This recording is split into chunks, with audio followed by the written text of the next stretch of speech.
It's the Poker News Podcast.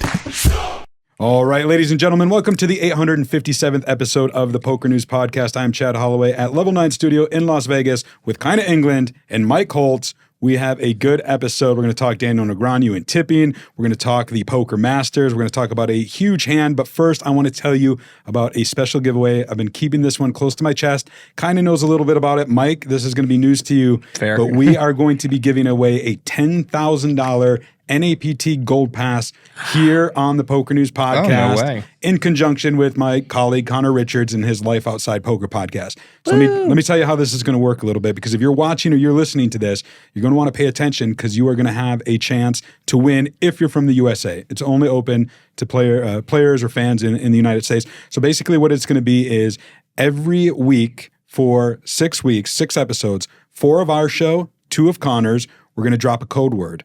A secret code word for the episode. Oh. You're going to have to watch or listen to know what it is. And then at the end of this period, it's going to spell out a 6-word code phrase. And then all you got to do is send that code phrase in to me, and you're going to be entered to win. And we're going to select a winner. I believe it is on October 14th. And so there's going to be this period where, starting now, you got to start watching, paying attention, putting together these words. Connor's first episode with Neil Farrell is already out. The first word's already. We're going to drop the second one here in this episode. Oh, wow. Yeah, and then combine them. You can earn some extra entries if you leave us a review, send me some screenshots, things like that. I'm going to link to it in an article that we're doing, so you'll know all the details. We're going to go over this every week. But if you want a chance to win an NAPT Gold Pass, $10,000 for November's event here at Resorts World, it's going to be here on the Poker News Podcast. I don't think that's pretty cool. That's pretty cool. Yay. So listen to us. Woohoo. That's super sick, actually. Yeah, I can't win this, obviously, so that's unfortunate. But one of you lucky fuckers is going to get it. As I said, we're going to drop 6 of them. The last episode for the Poker News Podcast will be on October 11th. That will be the final code word. And so then you're going to have 3 days that weekend to send in the code word to me. So check out the article for more details, and then stay tuned, because you're going to get the second word here coming up. Let's talk tipping. Daniel Negreanu had a tweet that he sent out while playing the Poker Masters. Essentially, I don't know if it was tip shaming, because he didn't name the player, but saying that there was a player who ordered a couple waters there at the Poker Masters, had a $5 bill in his hand, and when the waitress brought back the 2 Fijis, and he actually reached in and got 2 $1 bills instead of just giving the 5. He said, you could have just sprung for the $5, but nah, you gained $3 in EV for your selfish self. I don't know, he was just calling somebody out. He put the old Game of Thrones shame on there. What'd you guys make of this? A lot of people were chiming in. I mean, it's obviously someone that Daniel doesn't like. So otherwise, I can't imagine he would do that to one of his friends. That's true. That's true. Yeah, maybe not one of his friends, but I don't know if it's someone he doesn't like necessarily. I mean, yeah, maybe. I don't know. I mean, he did say that it's not a businessman, because some people said that. Mm-hmm. He did say it's a pro. That should know better. I think I know who it is. I'm yeah, not saying I think I know who it is too. But we I'm speculated gonna text who him it later was today, actually, and see. We speculated in the girl groups who it was, but I mean, I don't know. Tip culture has gotten a little out of line too. I never know how much to tip sometimes. It's like, what is okay? I think we should just go back to the old standard that anything is nice, right? It's the same thing you're tipping out the dealers when you win a tournament. A lot of people just don't do that. So if you do it at all, that's nice. That should be nice. It doesn't have to be a certain amount. Now, I would always give $2 for each drink. I don't know. If they make me change, I give 3. But that's my own personal rule, you have your own personal standards that you set. And I think anything is nice. So I've given $5 for drinks multiple times. Let me tell you. Here's the issue. It sets a goddamn precedent, okay? You give a $5, I won a big pot recently. Oh, look, yeah, girl, take the $5. Ha ha, I got my drink. And then all of a sudden now you're losing a week later and you're like, oh, yeah, right, I gave her a 5 last time. Here's $1. And she's just like, okay. It sets a precedent. Once you give her that first 5, you're a 5 guy now. That guy, he's a 5 guy. Yeah. So maybe he just wanted to be a 2 guy, I think Len Ashby had a good tweet in response to the main issue is the not recognizing the environment, he said, right? This is the Poker Go studio.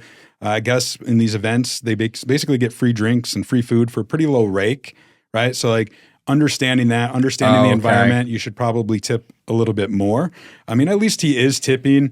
I'm of 2 minds about it. I get what Negreanu's saying. I'm glad he didn't throw out the name because I'm not about the tip shaming aspect of it. We've seen this with, dealers sometimes calling out players who don't tip.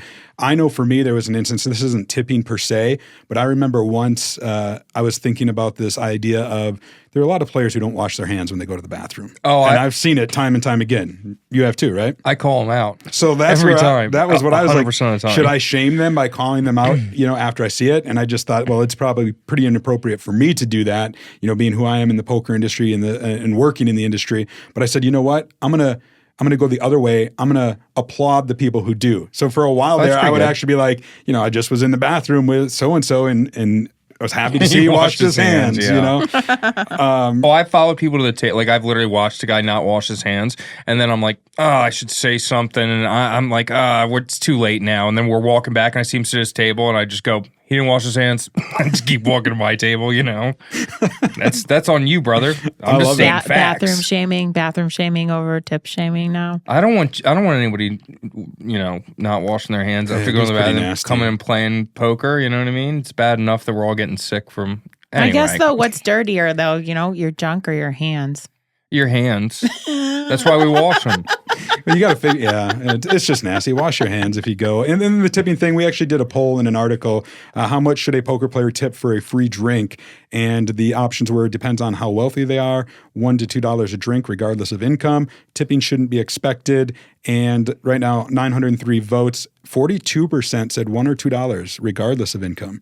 38% says depends on how wealthy, and then 20% says tipping shouldn't be expected. That is another point. Like if this is a European player, which it probably isn't, but if it is, like there's not a big tipping culture over in Europe, and that can be hard to translate when they come here. Sure, of course, and not knowing the proper etiquette or things like that. So, I don't know. I'm usually a automatic tip $1 for a water drink. Yep. If I'm drinking like at the World Series of Poker and I know they're busy, but I want to make sure they're making the rounds and they don't forget about me, then you up the tip. Yeah, right? Sure.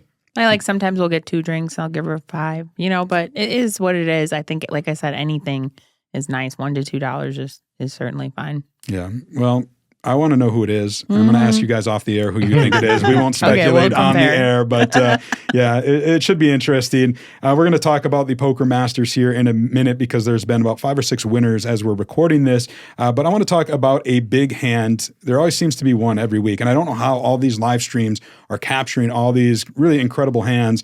This one actually happened on Hustler Casino Live last Friday. This was a game that actor Emil Hirsch was in to promote his new movie, Dead Money, which I have a review on. I got to watch it. We talked about it, joked about it in a past episode. Man, people did not like that either. They called us such haters. They're like, you guys are haters, Frank. You haven't seen the movie. I'm like, yeah, that's what we do. Well, if the tagline is at this table, folding could be deadly. Oh, no. And you've seen the movie. Yeah, and I'll give you the review. I actually have an interview with Alan Keating. So it was a 50-100 game.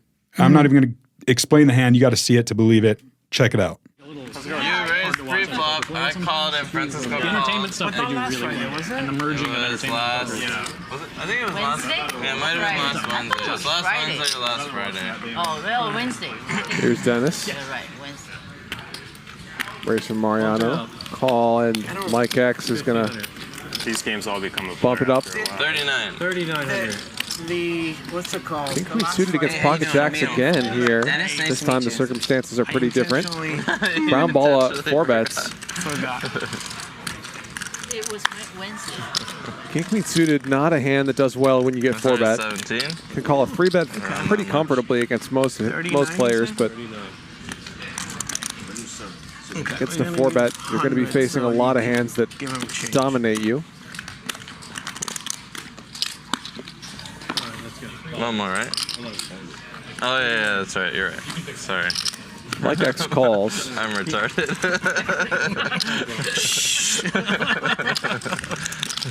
And a pretty nice flop for jacks. Okay. 25. 25. Not much reason for Mike X to hang around. Doesn't even have backdoor diamonds or anything like that. Well, he disagrees. Right. This is not going to work out for him. I mean, unless he hits 13 large. a king or a queen. That's very possible. All you can eat. But this is kind of a I think punt. it's all in, no? How many times? Yeah. Twice. Sure. 2 times? I have jacks. And No good? Nothing. No, nothing. Oh, yeah, nothing. 35K pot. Nothing. Queen nine. Ace of clubs. Ace of clubs. I am hunting for a pair. Queen king. Well, there it is. One pair. What the hell, magic? What is wrong with You should become a magician. Oh, but a jack on the river. You should become a magician. Brown ball gets the first run out in dramatic fashion. Oh my gosh. Okay, the excitement is over. Oh, There's a king for Mike X. I mean, maybe. All the overcards are going to come out.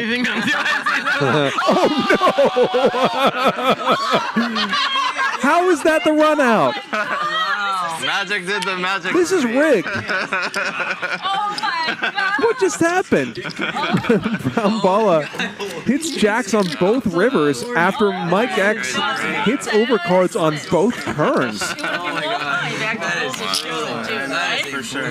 What a wild run out. There you have it. I mean, pretty sick, right? Yeah. Mike Wow. X gets there on both turns, and then the one outer. Like, I don't even know the odds of that, right? Online poker's rigged. Wait, what? Like you can feel it. I feel like in your soul too. We feel what he felt like. Oh, like You're right. My writer, John Sofin, who put up this hand on PokerNews.com, he ultimately titled it High Stakes Player in Disbelief After Consecutive Unlucky River Cards. He was looking for like a good headline, and I said, like, is this the most roller coaster hand of all time? Yeah. You know, to go from getting it in with just king, queen, you're bluffing, you get caught, you hit your card, and you're thinking you're going to win at least half the pot, right? And then nope, the two outer, I guess, hits. Same thing on the second run then. You hit it, and then the one outer. I don't know what the odds are, somebody out there does, but that's pretty incredible. crazy hand. Sick stuff. I mean, Hustler Casino Live keeps pumping out these hands. They're not going to be doing it on YouTube anytime soon because it turns out their YouTube was suspended, their YouTube channel. They had to call an audible a couple nights ago and go to Twitch. It sounds like there's some sort of issue with the algorithm, maybe not liking some of their old advertisers. We don't really know. Ryan Feldman and his crew are trying to resolve it. They're trying to get in touch with somebody at YouTube as we're recording this. It could still be up or could still be down by the time this episode comes out. Maybe they resolve it. I don't know. But that's got to be a big kick in the balls. I mean, hopefully they fix it because I'm not watching on Twitch. I don't ever watch Twitch. I watch only YouTube. And if it's not there, I'm not going to see it. But I also have an issue with some of their advertisements. I mean, like, I don't What really are they like advertising? I don't really watch it's ACL. Like Nick will stick in. I'm sure it's not that one because that one's part of their show. But like he's like, our demographic is men aged 21 to 45. If you want to advertise, like it's just weird. I don't know. It's like makes me feel icky like listening to it. Yeah, Nick Vertucci in general.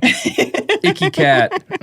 Makes me feel icky. Yeah. Well, their channel had 360,000 followers. Their streams usually getting 10,000 or more concurrent viewers, sometimes up to over 30,000 depending on the show. Yeah, I like watching them. I mean, I'll throw it on when I want like background noise, and I used to watch it a lot more. I don't know. It's just kind of there's so much out there now to watch. It's if I catch it, I catch it. But it's still always a good stream, and their commentators are good. And just back to that point when they were airing that ad, like a whole bunch of times, like I think Raver Poker, whoever was commenting, was like making fun of it. He's like, if you're not within this demographic, tell us in the chat. And so they have fun with it. And I think honestly, their commentators are pretty good. But hopefully they get it fixed because it's got to be a pain in the ass. I know there's been bloggers in the past who have basically lost their entire library of content because of some change in whatever, what they like or don't like. The algorithm trips it. Who knows? These episodes might get erased someday if the algorithm decides they hate the Miami Dolphins or something. No, yeah, the Dolphins are problematic in 2049, actually. How'd they do this week? Don't even get me started. Wow, really? It sucks Holy because shit. I'm Holy shit. going to the game this weekend in Seattle. Oh, wow. Looking forward to a great game. Was going to see Tua up there, and now I get to see their backup quarterback. Well, they signed someone new, didn't they? I saw. Yeah, but Who'd they sign? Tyler, or is it Snoop Huntley from the They Baltimore? call him Snoop, not Yeah. Tyler? His nickname. I didn't know it whatever. was Snoop. That's sick. Yeah, you guys are fucked. That sucks. Sorry, man. Well, some players who aren't fucked, I guess, over there at the Poker Go studio. How's that for a transition? Good transition. Poker Masters is taking place right now. This is being presented by PokerStars NAPT. They're doing some Gold Pass giveaways over there as well. Cool. Very cool. And there's been some big name winners so far. So as we're recording this, I believe 5 are in the books, and 1 might be finishing as we're recording. I'm going to check it. But it kicked off with a 5,100 no-limit hold'em tournament, 131 entries, and it was a fun one because it came down to 2 satellite qualifiers. Yeah. In Spencer Champlin and who was the other one? Jessica Vierling? Jess Vierling, yeah. Which is just awesome to see them. Sick stuff, too, my friends. Great stuff. Easy and peasy. Spencer ended up taking it down for $160,000. He's a good-looking guy. I like the whole, I like what he's got going on there. He just looks It's like good. a farmer or something, isn't he? I don't know. I just think he's a good-looking man. I don't know. I had a conversation with him at a table one time, and I was just being nosy and asking a bunch of questions, and I thought he had said something about farming, but maybe he was trolling me, or maybe I made that up. Yeah, I will say know. he does seem like he could have some farming in the past life. I don't really know, but yeah, who knows? I can't remember. Well, event number 2 was a $10,000 tournament, 100 players, so $1 million in the prize pool, and Jeremy Becker getting it done for $255,000. Good job, He's Jeremy. such a dirty little girl. Jeremy Becker, of course, was in the prop bet with Landon Tice over the summer. This doesn't count. That's long done, over, but he did win that one. He's Negreanu's horse. Negreanu's tweeted something out about Rocky I forgot vibes. to collect my money from that, actually. I need to do that. Thank you for reminding me. Must be nice just to forget, all It's this probably money in your that's owed. car somewhere. No, my car's clean. First off, my car's clean. I'm going to go look at it afterwards. I can't wait. You're more than welcome to. It's a clean car. I've been offering to clean your car for months now. Well, I gave someone else some money and they cleaned it for me. And what can you do? It should have been like, just clean my car and you can keep whatever you find. That's what I That would have been like proposed. hitting the lottery. That was what I had said for months. I was like, I will clean That it. would be very unfair. I'll make it as clean as it's ever been. Now I there's keep just- what I find. Yeah. Now all you're going to find is marijuana paraphernalia. And Deal. also No deal. Starbucks. Justin Zaki taking down event number 3, another 10K, 94 runners. Took that one down for $244,000. It was another 10K in event number 4, 81 runners. Jonathan Little, a good friend of mine, a longtime poker coach, author, and he's been doing pretty well Let's over go at the Jay Poker Go Little. studio. Yeah, just a beast, man. He runs in there. Lets him know what time it is. $226,000 for him. Event number 5, another 10K. Oh, how much? 200 and what? That he won it for? Yeah. $226,000. Oh, terrible. 75 runners in event number 5, and it was, one David Chen defeating Jim Colopy in heads-up play. Oh, he was like the young one, right? Like Yeah. 21-year-old, the youngest guy. Oh, the young gun, the young cat, the wizard. 217K. So Jim Colopy, $142,000 for second place. Now, as we're recording this, event number 6 is heads up. That's the $15,000 buy-in tournament, and Jim Colopy is ahead with a 2-1 chip lead, heads up over Isaac Haxton right now. Oh, Wow. So back-to-back deep runs. It sounds like he is going to be in contention for the purple jacket. You know, Purple that's the jacket, player of the series. which I think is actually kind of cool. That Yeah, that's purple a fun- jacket. I think the purple jacket's really sick. Yeah. I will check by the end of the episode. Maybe there'll be a winner, but as we're recording this, there is not. So we'll have to swing back and check that one out. Yeah, and there's lots of Poker Masters coming up. We'll recap everything. Hopefully, I think next week we'll know who the winner of the purple jacket is. Let's talk about Niklas Astedt. You remember him from the WSOP main event. Lena 900, finished in 3rd place. Yeah. Yeah, 3rd place. And he was obviously a breakout star this summer because we knew him from online. Lena 900, Sure, as you yeah. said, absolute legend The online. god. Yeah, he's very good. Swedish player. Well, he's showing why he's one of the best in the PokerStars WCOOP. He won 2 events, 2 titles in less than an hour, which That makes sense. Yeah, like right, yeah, like does it? Like who does that kind of stuff? Just takes down the WCOOP 36, 1,500. 1,050 no limit hold'em Sunday kickoff. Wins that for $47,000, and then he 56 minutes later wins the 2,100 5-card PLO for $51,000. It marked the 3rd year in a row that he has won 2 WCOOP titles, bringing his total to He's a beast. 9. He's a beast, man. What can you say? It's so impressive. He's also got 9 scoop titles. I don't know how old he is. Is he 40? Because another Poker Hall No of way. Fame. He's got to be way younger than He that. probably is, but definitely Poker Hall of Famer when the time comes. Yeah. I'd say 34, 36. That's my guess. I bet you I can find out. We had to have written about it. Yeah, 100%. Let me see if I can pull it up quick. Parker Talbot also scored a second WCOOP title in a 4-day period. So good showing for him. I wish we could play the WCOOP, man. It was so much fun back before Black Friday. Yeah, I really wish I could play that. It'd be so sick. Let's see. I don't see his age written in here, so I don't know. We'll figure it out later. I'll have a producer flash it up on the screen. How about Sick, that? yeah. Yeah, the It's magic very of important. post. It's Yeah, very no, this important. yeah. How old is he? Breaking news. Well, speaking of Hall of Fames, the Women in Poker Hall of Fame is currently taking nominations until the 23rd. So that will be on Monday. And it's interesting. They only do it every 2 years or thereabouts. Right now, they have certain criteria that have to be met. 35 years or older, have to have been an industry leader or player for 10 years at least. And there's some other criteria. I want to talk to you two about who do you think should be considered? Like, we could nominate people. I already sent some in. I'm sure you guys did too. I sent them in, yeah. And they could join. So this goes back to 2008. I think there's 25 current inductees. And right now it's public nominations, and then the board will ultimately decide who gets in. But kind of who did you, if you don't have to say who you nominated per se, but like who do you think is deserving? Who do I think? Okay. I mean, like, I was honestly surprised to see that Kara Scott was not already in it. I think she's been around a while. She's, worn multiple hats. And so I think she's a good candidate for it. I mean, Chrissy B, like, she's just got to be the best woman poker player there is. I don't know. Like, I just based on her skill and based on her accomplishments, I think she should be in. And, I'm going to throw out my homie, Jamie Kerstetter. She does a lot, too. She's been around a while. She's like a beast online. She's had a lot of good live results. She commentates. She takes the time out of her day to make us laugh on Twitter, which is a big deal. So I would hope it would be her. Mike? I think Kristen Foxen, I think she's like a lock. I'd say she's like minus 4,000 to get in, 40 to 1 odds. She's got to get in. Then after that, I mean, Kara Scott, pretty interesting. Liv Buree not in there. I mean, she hasn't played in quite some time, but obviously was one of the faces of poker for a while as far as tournaments go. Who else was on that list? I'm forgetting now. Lonnie Harwood. Oh, yeah, Lonnie Harwood. Yeah, Lonnie Harwood, Lonnie Hugh. I mean, she's killed it for 15 years. I remember watching her in like the Circuit Main, the Circuit Finals. That was like a bracelet event on WSOP on ESPN. It was like in Foxwoods or something. I remember watching her in like 2012 or something. I mean, she's been crushing it for a long time. I'm surprised she's not in. So I think those three stand out to me. Yeah, I think those are all very deserving players, and likely we're going to see at least some combination, 1, 2, 3. I don't know how many they're ultimately going to induct. It's changed in the past how many they've put in. We'll have to wait and see. I want to throw out 2 names that I think should be considered from more of an industry perspective, because there are a lot of people who work behind the scenes that most people might not know. And one is a good colleague of mine, and that's Shirley Ang. She's our head of live reporting. Yeah. She is the one who really... all the stuff we do during the WSOP, she's the one doing it. She's putting it together, the teams. She's putting together the logistics, the scheduling.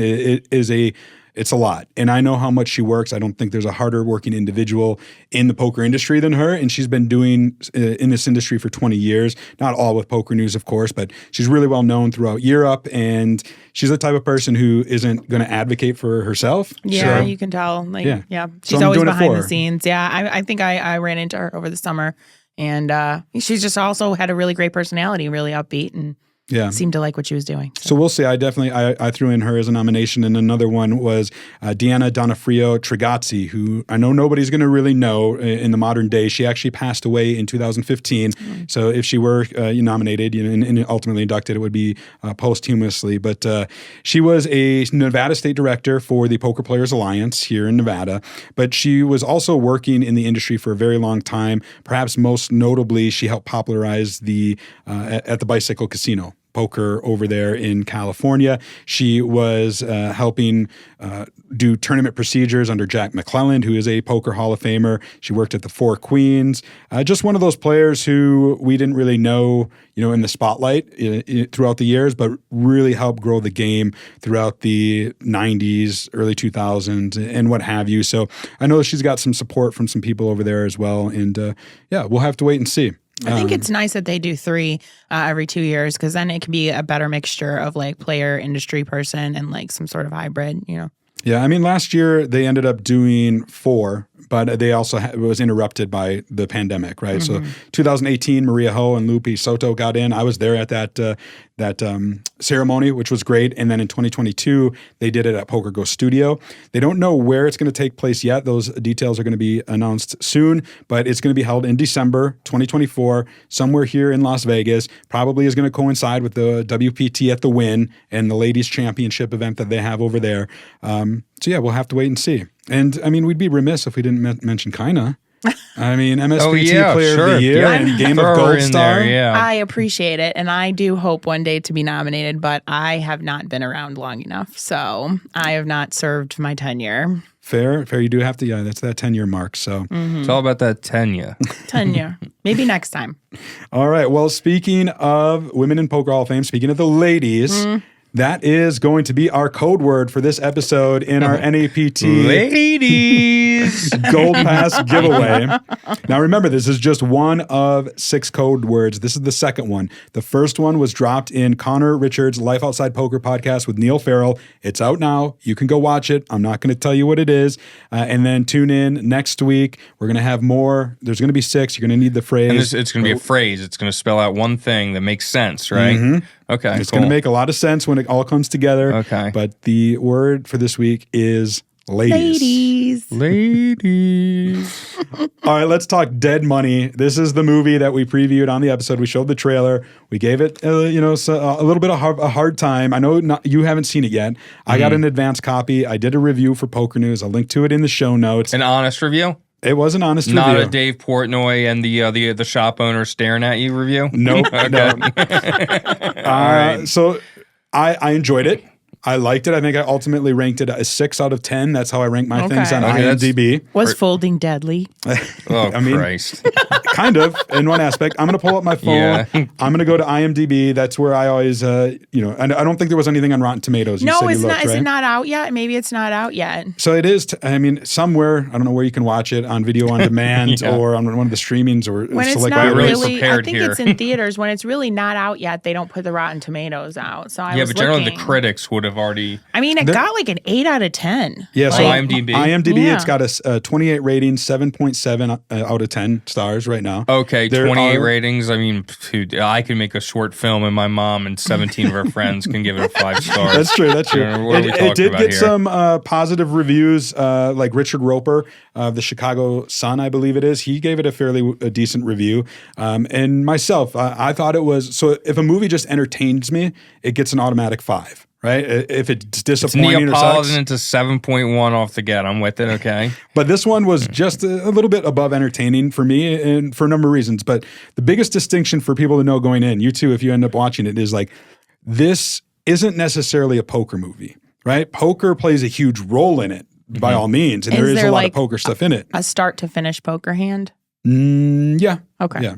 But it's a crime thriller. There's some violence in it. There's guns. There's death. There's that intensity of it. So whereas like a movie like Lucky You or Rounders is poker, right? Yeah. So I don't know if we're supposed to. I'm just going to do it anyway. So have you guys ever listened to Stapes podcast with James Hardigan? Yeah. So every once in a while they do a bit where like if there's a poker scene in a movie, they like analyze it, and it's so good and it's hilarious too. And so I hope they do that with this movie too. But it's like it'll be really obscure scenes. Like one episode of this show, they had a poker hand, and they'll like analyze it from start to finish. Yeah. It's so great. Like in what was that, Ozark, when they have the poker tournament? Like they did that, and it was just like absurd. They're like, everybody's buying in for $100,000, and it's like nobody, like farmer. I remember people. that. I was like, Poker News would be there if it was on a riverboat. Oh, on the for 100K. Riverboat Casino, right? Yeah. I forgot about So that. actually, I mean, they do an episode on that every once in a while, and so it's great to watch. I'm just not to promote Stapes podcast, No, they're but like friends it of is ours. great. Yeah, they're our friends.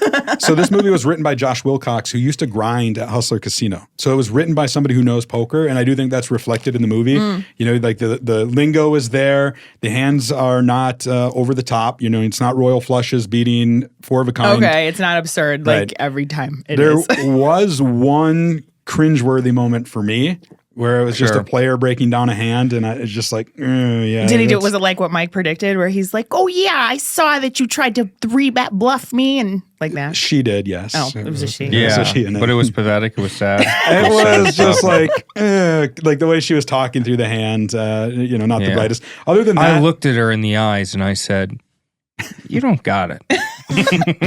Other than that's more impressive though than like the Phantom using the lingo. I knew that you would call all your straight draws on the turn. That's why I'm calling with 8 high. Call. Mike, I'm not even joking. It is pretty much that kind of. No, it's stop. There. It is. Oh wow, it's crazy. Show the clip. Someone should hire me I to do a movie. It's insane. You're gonna know it when you see it. But what a shock! It's 5.0 for me on IMDb so far. I've lowered the score 1 point. Aside from that, though, the acting was actually really good. Emil Hirsch was awesome. I've got a video out with him. Took time out of his day to chat with me about the whole experience, and he was surrounded by David Keith, Jack Earl Haley, who's David Keith. David Keith. The Halo, the voice of the guy from Halo? No, that's Keith David. Keith David, I think. You're actually right. But Jack Earl Haley, he was in like Preacher, and he's a veteran actor. Awesome job in this movie. Rory Culkin, Peter Fasinelli, who was in Can't Hardly Wait. You guys remember that movie? Yeah. He was like a 90s like heartthrob guy. Yeah, I like him. Yes, so he was in there, and then there was also India. What's her name? India Isley. Apologies on that, but she's like the female lead. Did a really good job in it. So like the acting is what gave it a little more than just the 5 for me. It bumped it up to the 6. The plot was, it was fine. It was entertaining. It's a crime thriller. That's what you got to go in thinking. Like if you're going in expecting Rounders 2, you're not going to like it. Think more like The Card Counter that came out a couple years ago with Oscar Isaac, or Runner with Ben Affleck and Justin Timberlake. Oh, The Card Counter. Wait a second. That's the one with Tiffany Haddish or whatever? Yes. That movie was fucking horrendous. Well, that was one of the worst movies I've ever seen in my life, and I just want to say, the fact, I got tricked, okay? Rotten Tomatoes, 89%, 91%. I went, this is number 1 bullshit. I watched that movie. At the end, it's just a 2-minute scene of him in prison and her, and they just touch hands, and then it zooms in on their hands. Thanks for just ruining the whole movie You should for us. not watch it. What Don't about that other watch movie? I gave it the Mississippi Stud. Have you seen that one? Is that what it is? Mississippi something? I haven't Mississippi Grind. Mississippi Grind. Which is a really good one. And that's I believe, a good one. So I gave the card counter 6 out of 10. So I rank it very... so you also were on the... Yeah. If something tells me your 6 is my 3. That could be. Yeah. Mississippi Grind 2015, Ryan Reynolds. Yeah, that's Deadpool, a good one. Big Ryan Reynolds Ben guy. Mendelsohn, awesome. I rated that 7 out of 10. That was actually, that was a really, really good movie. That was a poker movie. Yeah. Right? More than this. So I thought it was interesting. And one of my favorite things about watching this is there's a poker game going on. And I'm just like, that's Alan Keating. Oh, yeah. I was going to sick, say, yeah. that's cool. Yeah. And so what it turned out was Emil Hirsch. He's playing PLO on his phone at the same time.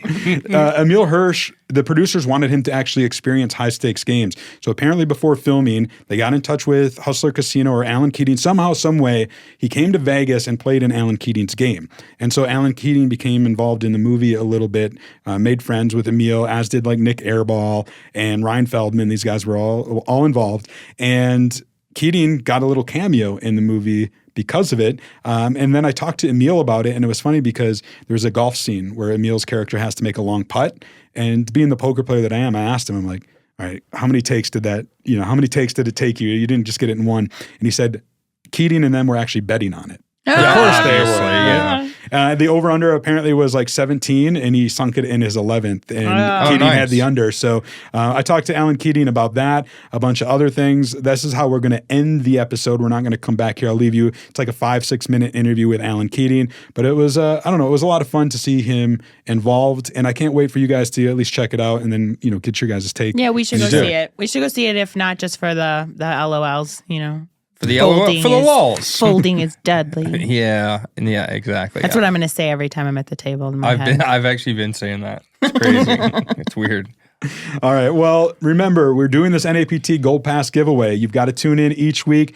This week, I'm going to give it one more time. The code word was ladies. Ladies. Check out the article for all the details, the terms and conditions. But somebody who watches the Poker News Podcast and Life Outside podcast are going to win their way to the NAPT here at Resorts World. $10,000. Yes, $10,000 package. sick. It's travel. It's hotel. I'm going to try to see if it works out. Whoever wins can come in studio, can sit down with us, and maybe we can interview them. I'm pretty excited. So about basically, this. it's like a $40,000 package. Yeah, it now. really I would sounds like it. value that at $30K. In the meantime, part of this is if you like, review, give us the 5 stars. That can earn you an extra entry. So go ahead and do that right now. We'll be back next week with another code word. I'm not going to say we'll keep a seat open for you, even though I just did. But check out this interview to end the show with Alan Keating about dead money. Here it is. All right, ladies and gentlemen, I am with Alan Keating. We know him from Hustler Casino Live a lot, but we're going to talk about movies. You're a movie star now, Alan. Untrue. I was just lucky to be involved and be around where the movie stars were, basically. Well, that's what we're talking about. We're talking about the new poker film Dead Money, starring Emil Hirsch, that came out. I had an opportunity to watch it in advance, and much to my surprise, I seen you sitting at a poker table, a little cameo appearance. A little split second. How long was that? I haven't even seen it yet. Is it good? Tell me how it is. I'm dying to. I enjoyed it. You were at the poker table in one scene, and then in another scene, you were at the golf course. Those lines, but any poker fan's going to recognize you. Well, that's cool. Yeah, it's a fun thing to be involved in. Well, tell me how it started. Like, how did you get involved with this project and ultimately end up in the movie itself? A friend of mine produced it, and he reached out and he said, "Hey, you got to meet this Emil Hirsch. He's we want him to star in this role, and I want you to show him, what playing some scary cash game feels like." So I met up with him over at Aria, and he just jumped right into the biggest game in the room, and we had fun for a couple of days. It was pretty nuts, and became friends thereafter. Yeah, he shared some details on that. He certainly remembers it losing, he said 6 figures the first day and then got it all back and essentially broke even. And it was funny because any poker player knows the relief in the, of being stuck and getting even. It feels almost better than a win sometimes. Well, isn't that the perfect outcome? You go, you're having tons of fun, you're gambling hard, and then you get bailed out and you break even, like go home happy. It's perfect. So he comes to Vegas. I know he played in the World Series of Poker main event. We talked about that in the interview that I did with him. And then the movie, the actual filming was down in Georgia, I believe. Did you have to travel down there for that? I did, but it was an experience. Something like that. I always say yes and poke around and learn stuff, and enjoyed it. I made not just friends with Emil, but a few other people, and ended up even producing a short film that's premiering in a few weeks out in New York. So each kind of thing's leading to another, and it's been cool. Emil's actually made friends with a bunch of my friends, and we do a lot of stuff now together. So I know one thing that he has done for, I think, yourself and some others is he's used his talents as a painter and did some artwork for you guys. Yeah, I mean, who knew he was a painter? I didn't know he was a painter. Right? And then he's like, "Hey, I made this painting." I'm like, "Oh, wow, that's incredible." It's been cool to support him in that too. I mean, it's all new stuff to me. It's very all the artistic stuff. I don't think I could draw a tree if you gave me, a head start. But so I appreciate it all. Acting, art, everything. Right. Well, one thing you are good at is betting, obviously. And Emil and I talked about a little story on the golf course. As part of the film, he had to sink a pretty long putt in one scene. And I asked him, how many takes did that take you to actually make it? And then he told me that you and some others on set were actually betting on it. I think someone set a line and I took the under. I think I won on the bet, right? You did. He said the line was set at 17 and he ended up getting it, I think he said an 11. So he made you some money. Yeah, he was really thrilled about that. Luckily, his role was in that moment was to be as excited as he was naturally. So I don't think it took much acting to play that out. I thought it was fitting when he shared that, just like, So poker cool. players will bet on anything. And there you are betting as they're filming this movie. So Yeah. Well, I think what gave me confidence was they said, the director, the writer, these people had played a lot of poker and played poker for a living. I figured they had a grasp and a way to represent the game that, the people that play it would respect and appreciate. That was kind of cool. Do you have any, your experience with Dead Money? Do you have any aspirations to continue venturing into the Hollywood sphere, if you will? No, I have more experience being Dead Money than and I don't think that that's going to change anytime soon. But that's the way I like it. Yeah. And I know Emil actually played on Hustler Casino Live and has played some games there. In your experience, how is he as a poker player?